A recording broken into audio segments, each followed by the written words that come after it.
নারায়ণগঞ্জে জুলাই অভ্যুত্থানের যোদ্ধা সাংবাদিক জিসানের বিরুদ্ধে হয়রানিমূলক মামলা প্রত্যাহার ও তার নিঃশর্ত মুক্তির দাবিতে মানববন্ধন অনুষ্ঠিত হয়েছে। নারায়ণগঞ্জের সাংবাদিক বৃন্দের ব্যানারে শহরে চাষাঢ়া কেন্দ্রীয় শহীদ মিনারে মানববন্ধনটি অনুষ্ঠিত হয়।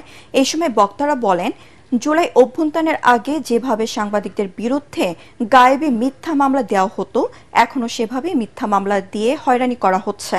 আগামীতে কোনো সাংবাদিকদের বিরুদ্ধে যদি মিথ্যা মামলা হয়, তাহলে প্রশাসনের সংবাদ বর্জন সহ থানা ও এসপি অফিস ঘেরাওয়ের মতো কঠোর কর্মসূচি নেওয়া হবে বলে জানান তারা।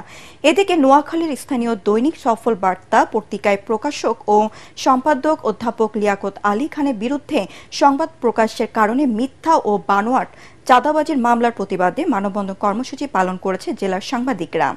আগামী 10 দিনের মধ্যে মিথ্যা মামলা প্রত্যাহার এবং বন্ধ পত্রিকার অফিস খুলে দেওয়ার দাবিতে জেলা বিএনপির সদস্য আব্দুল মোতালেব আপেলের বিরুদ্ধে এই সময় প্রতিবাদ সভা করেন তারা।